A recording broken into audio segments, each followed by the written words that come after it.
was going to talk to you about Yovani Gallardo, but it looked like the bullpen, Jim, collapsed a little bit there in that seventh inning. Tell us a little bit about that. Well, I didn't, I don't manage this team, but I thought Gallardo did a nice job to even get to the seventh inning. So he has a 4-2 lead. A lot of balls hit hard. Great defense, as Rick Dempsey was talking to you. And I thought they would have probably gone to the bullpen a little bit earlier. If you bring in McFarland against Nicholas, they may pinch it with Holiday. The only other right-hander they have on the bench is Ian Desmond, who's 1 for 21. But Buck Showalter usually has reasons for what he did, but tonight he went with the Gallardo. He did walk him, and then he hung a slider to DeShields, and then when McFarland did come in, it was a tough situation.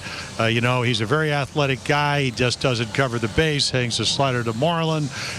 Givens comes in. I think Michael, with good stuff, is learning that at this level you can't pitch in the middle of the plate, whether you throw 95 or 96. These guys are looking off the fastball.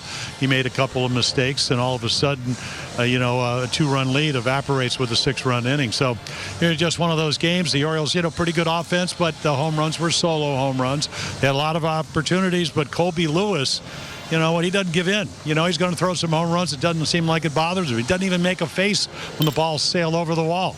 I don't know what that's about, but, he's very professional. He kept him in the ball game very much like Vance Worley did last night, and all of a sudden they come back and they have the big inning and we're able to win.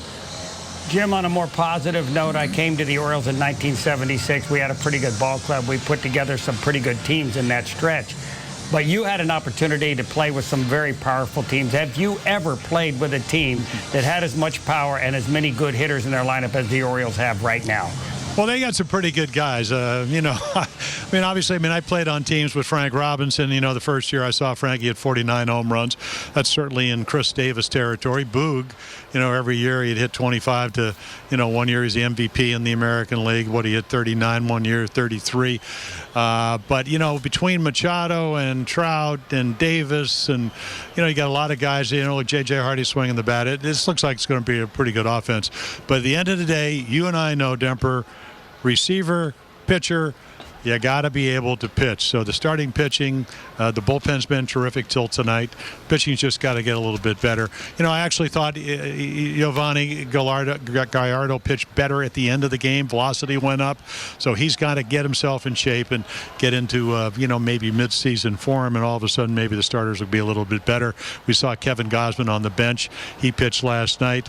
I heard mixed reviews, but he didn't get his 5 innings, but he did throw, 80-some pitches.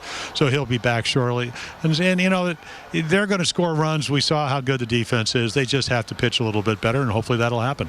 Jim, one thing it looks like it stood out in this game is the Orioles had a 3-2 lead through 5. They had 10 base hits, but they stranded 8 base runners, including 4 in scoring position. That somewhat gets lost after the way the Rangers, came back and won this ballgame. But the Orioles had a lot of opportunities over that first 5 innings. Well, you just can't put it on cruise control and get base hits when you want to. You go back early on, Manny popped up in the second inning with the bases loaded.